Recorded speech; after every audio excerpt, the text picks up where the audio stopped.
Hello বন্ধুরা, কেমন আছেন? আমরাও তো ভালোই আছি।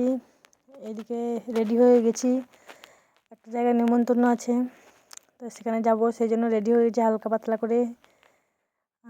এদিকে বাবু রেডি হয়ে গেছে। রাস্তাতে একটা দাদার সাথে দেখা হলো। ব্লগটা মানে এখান থেকে শুরু করলাম। এটা আমাদের খিচুড়ি সেন্টার। এখানে আমার সব ভাসুরের মেয়েগুলো সব হাই করছে।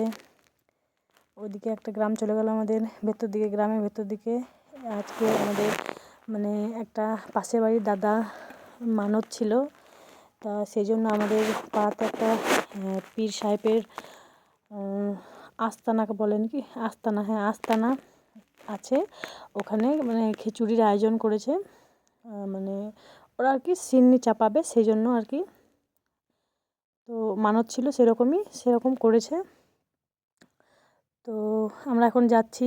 ওই যে আমাদের দেখা যাচ্ছে আমাদের পীর সাহেবের মন্দিরটা।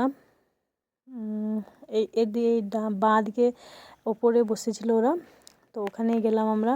ওইদিকে এখন যাইনি, কারণ অনেক ভিড় ছিল, অনেক লোকজন এসেছিলো, সেই জন্য যাইনি। আর সবসময় যাওয়া হয় আমাদের, তো ওই জন্য আজকে গেলাম না। অন্য দিন যদি যাই তখন সেদিন দেখিয়ে দেবো তোমাদেরকে আমাদের পীর সাহেবকে। আর এদিকে বসে আছে, আমাদের সব খেতে শুরু করে দিয়েছে। ওইদিকে আরও আলাদা লোক এসেছে, মানে অন্য গ্রামের লোক এসেছে, রান্না বান্না করে এখানে খাওয়া দাওয়া হয়। এখানে সব আমাদের গ্রামের লোক, মানে দাদাগুলো সব পরিবেশন করছে, দাদা ভাই দেওর পরিবেশন করছে, এগুলো অন্য গ্রামের লোক। তো এই আমরা চলে এসেছি ওই পুচকি। আর এখানে কিছু মানে পাখি উঠছিল প্রচুর, যেই ক্যামেরাটা অন করতে গিয়েছি পাখিগুলো হাওয়া হয়ে গেছে। কি পাখি একটু কমেন্টে জানাইও তো, এগুলো কে যদি চিনে থাকো। এখানে মামপর আমি বসে গেছি খেতে।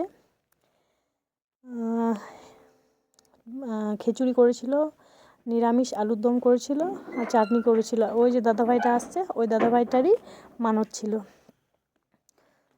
তো এই তো সব আমাদের খাওয়া দাওয়া হয়ে গেছে প্রায়। এবার বাড়ি যাচ্ছিলাম আমরা। খাওয়া দাওয়া করে আমরা মানে বেরিয়ে চলে এসেছি, কারণ বাড়িতে কাজ ছিল, সেই জন্য চলে এসেছি। আর এদিকে আমাদের সব পাড়ার বোনগুলো, আমার একটা ভাগ্নি মুখে হাত দিচ্ছে, বলছে মামি ক্যামেরা করছে, আমি মুখটা বন্ধ করি, তাই বলছে। আর আমরা এখন যাচ্ছি বাড়ির দিকে। দেখাচ্ছিলাম এগুলো আমাদের রাস্তা। মাম্পু হাঁটতে হাঁটতে যাচ্ছে। আর কে কোথা থেকে আমার ভিডিওটা দেখছো একটু কমেন্টে জানাইও, তাহলে মানে আমি জানতে পারবো কত দূর আমার ভিডিও পৌঁছায়। আর কেমন লাগছে আমার ভিডিও অবশ্যই জানাবে কমেন্টে। কী বলবো, ভালো লাগলে লাইক কমেন্ট শেয়ার অবশ্যই করবে। আর মানে এইভাবে গ্রামের ভেতরে কোনো দিন মানে এইভাবে ভিডিও করিনি, তো দিয়ে খুব লজ্জা লাগছিলো, সবাই মানে তাকাচ্ছিল। মানে বাড়িতেই করি, বাইরে গেলে বাইরে করি, তো অতটা মানে লজ্জা লাগেনি, এখানে এতটা লজ্জা লাগছিলো কি বলবো। সবাই খুব তাকায় ছিল, গ্রামের লোকে হাসাহাসি করছিল। আমাদের বাড়ি প্রায় পৌঁছে এসেছি। চলো, ব্লগটা অনেক বড় হয়ে গেল আজকে।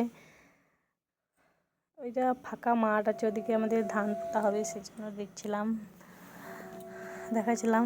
আমাদের থোবড়াটা একবার দেখে নাও সবাই, মা বিটি। ও এখন আমার সাথে রেস লাগাবে। ও আমাকে বলছে তুমি এগোও, আমি তোমার পেছন পেছন দৌড়বো, তাই বলছে।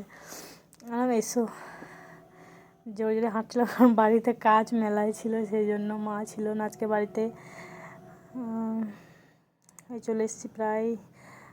আর এই জায়গাটা কে কে চিনতে পারছো অবশ্যই বলবে। দাঁড়াও, জায়গাটা দেখো একবার।